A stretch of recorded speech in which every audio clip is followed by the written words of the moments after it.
The scoff that tore from Patricia Garrison's mouth could have stripped the bark off a tree.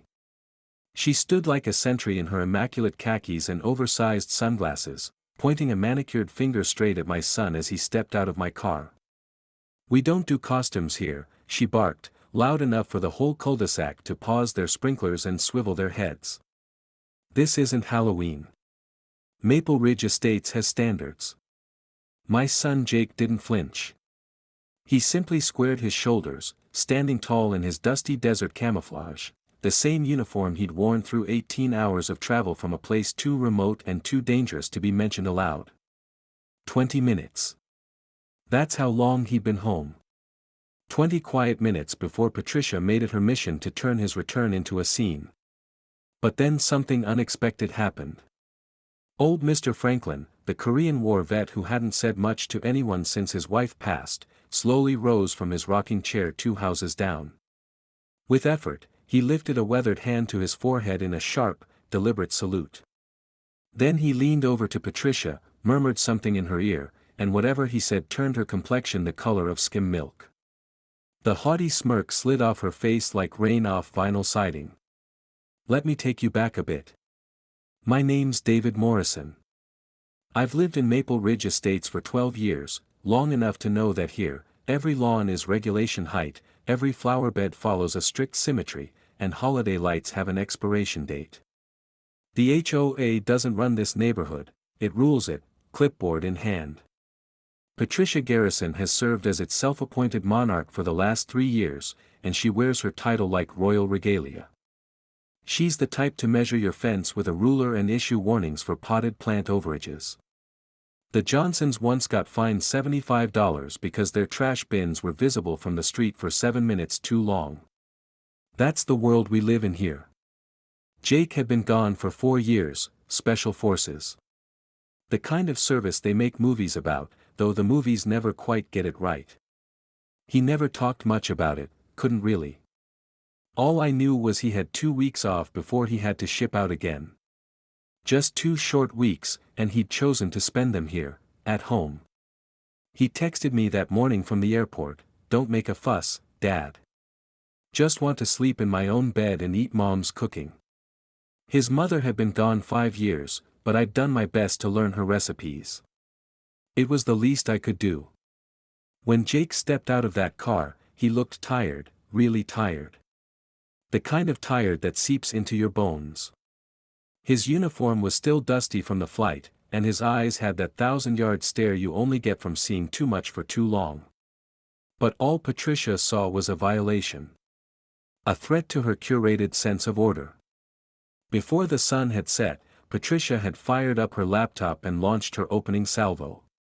She filed a formal complaint to the HOA board and, for good measure, posted it publicly on the neighborhood forum, resident at 4217 Maple displaying inappropriate military costume. Creating disturbance and violating community appearance standards. Recommend immediate action.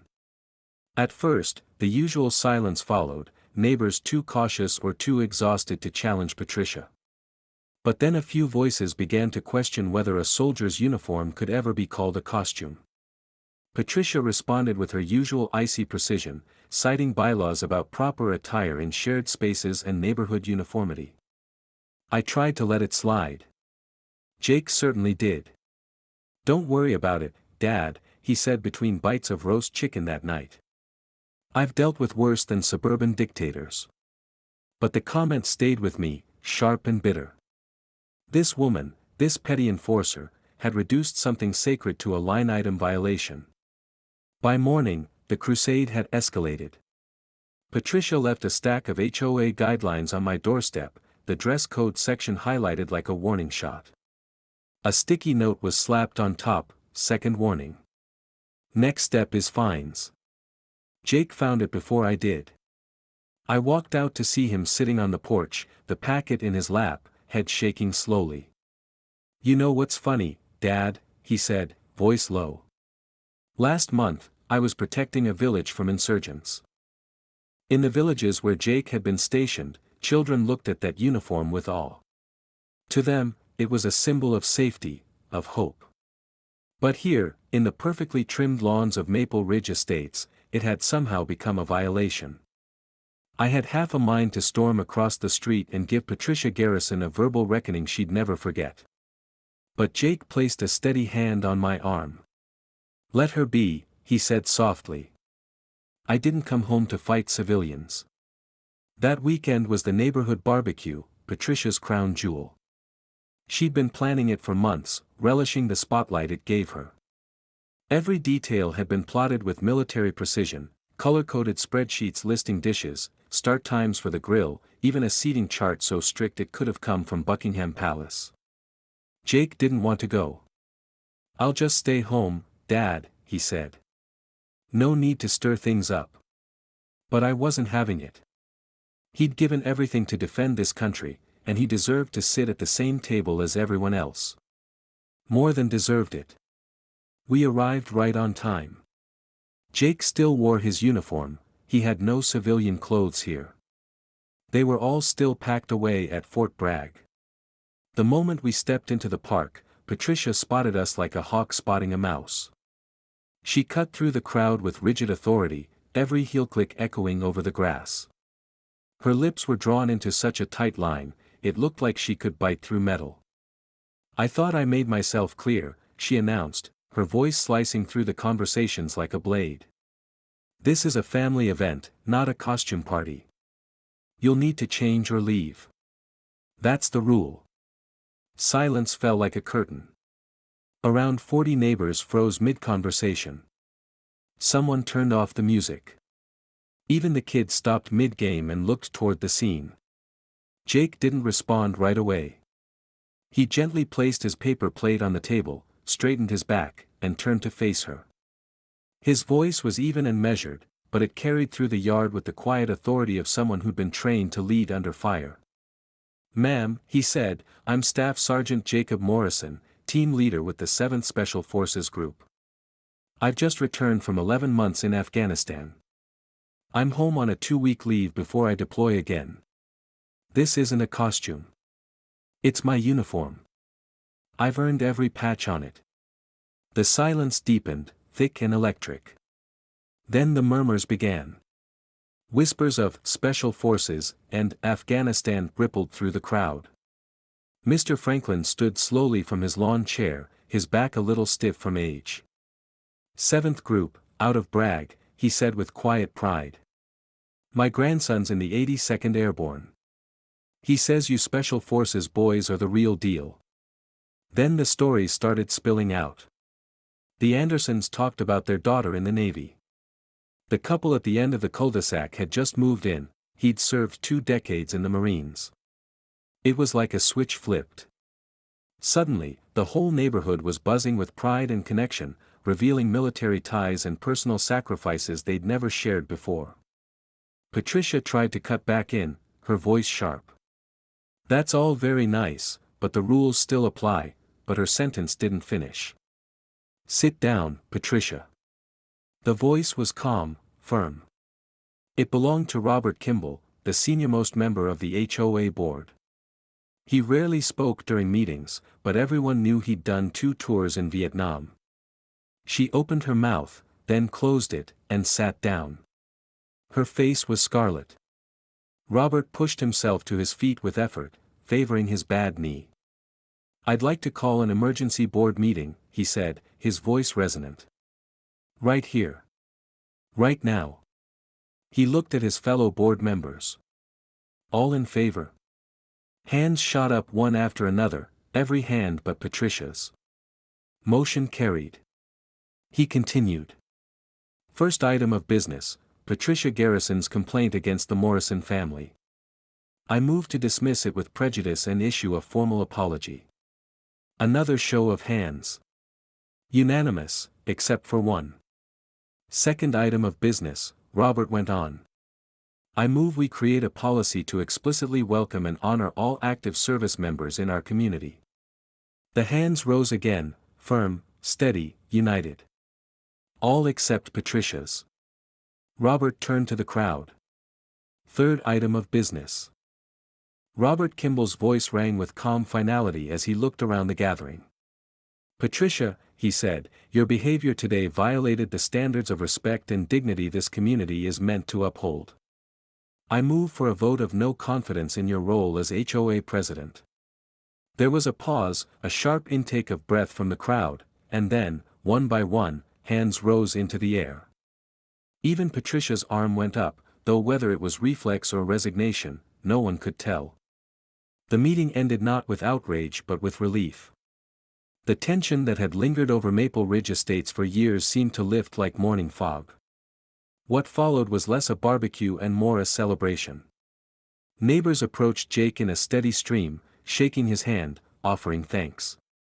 The Vietnam vets gravitated toward him naturally, trading war stories, some likely told aloud for the first time in years.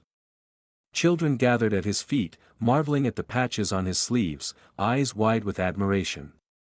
Patricia slipped away quietly during the commotion, leaving her famous potato salad untouched on the table. She didn't say a word. A week later, something new appeared at the entrance to Maple Ridge Estates, a flagpole, tall and gleaming. The board invited Jake to raise the first flag.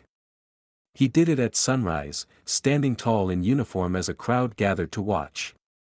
There was no music, no fanfare, just the sound of the wind and a community quietly witnessing something that finally felt right. Patricia was nowhere in sight. But Jake wasn't finished with her. On the morning of his deployment, he walked to her house carrying a small, triangular box tucked beneath his arm. I watched from my front window, heart heavy with pride and curiosity. He knocked once. Patricia opened the door but didn't invite him in. Jake said something, I couldn't hear what, then handed her the box and walked away. Later, when I asked him what it was, he answered simply. "A flag," he said. "Folded proper, like they taught us." He'd left a note inside too. When I asked about it, Jake shrugged. "Just said, freedom protects everyone, ma'am. Even those who don't appreciate it." I didn't see Patricia again for the rest of Jake's leave. But the morning after he shipped out, something new caught my eye. There, tucked neatly on her porch railing, was a small American flag in a holder. Subtle. Almost hidden. But it was there. In all my 12 years living in Maple Ridge Estates, she had never flown one before. 3 months later, Patricia resigned from the HOA board. The official reason? Personal commitments. But we all knew the truth. The power she once wielded so sharply had slipped from her grasp. The new board, now under Robert Kimball's steady hand, took the community in a new direction. They established a scholarship fund for military families, and the main garden was transformed into a memorial for fallen service members. Patricia never apologized to me, not directly. But sometimes, actions speak where words fail. The flag she first flew still waves from her porch, but that wasn't the end of it. A few weeks before she moved away, citing a new job out of state, she left something on my doorstep. A small triangular box, the same one Jake had given her. Inside was the folded flag, pristine and carefully handled. A note was attached, "Please give this to Jake when he comes home. Tell him I understand now. Jake's next leave is in 2 months. I'll give him the flag. I'll tell him what happened. He'll probably just nod and say something quiet and forgiving, because that's who he is. That's what separates someone like Jake from someone like Patricia. One serves to protect freedom. The other enjoys it, often without realizing the cost. The new HOA president is Mr. Franklin. He still enforces the rules, but something's changed. There's more room now, for grace, for understanding, for respect. Every morning at sunrise, someone raises the flag at the entrance of Maple Ridge Estates. Sometimes it's a veteran. Sometimes it's a military spouse. Sometimes it's just a neighbor who's come to understand what that flag really means. Patricia Garrison learned a hard lesson. She lost her title, her image, and, after trying to fight the board's decision, more than $3,000 in legal fees. But maybe, just maybe, she gained something greater. A sense of perspective. A sliver of humility. And for the first time in a long time, this neighborhood became something it had never quite been before, a place worthy of the people who protect it.